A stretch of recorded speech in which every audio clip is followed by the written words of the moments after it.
have to get used to that. You have to. I've always been the giver. You know, when you're a single mama, you really have to retrain myself, yes. because every dollar putting kids through private school, you know, and AAU travel, right? And you know, and he grew shoes every 3 months, and I wanted to make sure that he had the top education too. He's an intellectual too. Yes.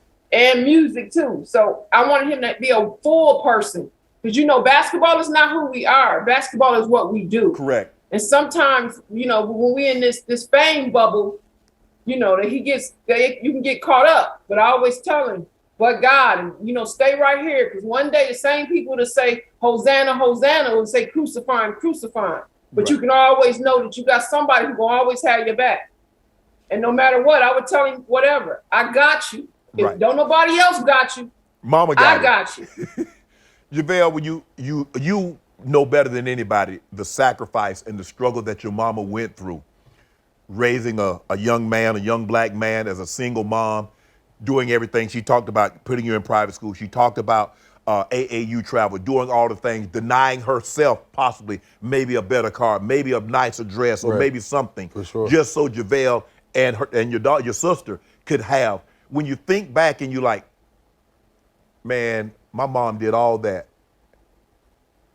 There's nothing I can't accomplish, because I know if she did that, she poured some of what was in her in me. For sure. Every day I think about just the struggles that we went through when I was younger, having warm the water up with a hot in the microwave so I could take a shower or wash up before school type stuff.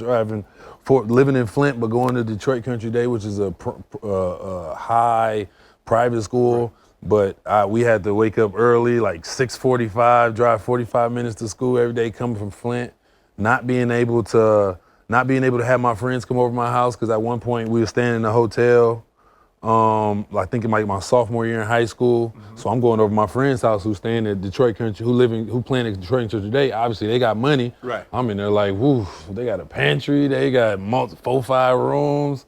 They living. I'm enjoying that. Right. But why don't you come over to my house? Can't do it. I'm staying in a hotel double bed with my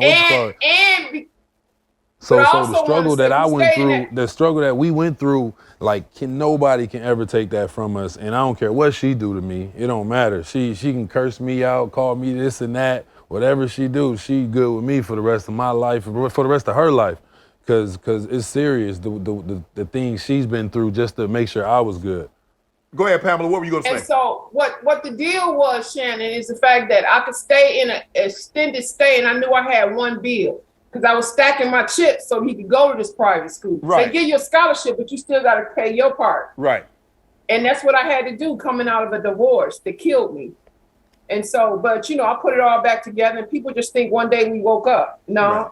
I did that, raised both of them. They went to private schools, but one of the things he used to say to me, he said, "Man, I never see you cry." I was like, "Dude, it's milk on the floor. What are we gonna do? You got to get a mop. Crying ain't gonna get that milk up, son. We got to get a mop." You know what to do. Hit the subscribe button and become an official member of Club Shay Shay, where we do something before two something.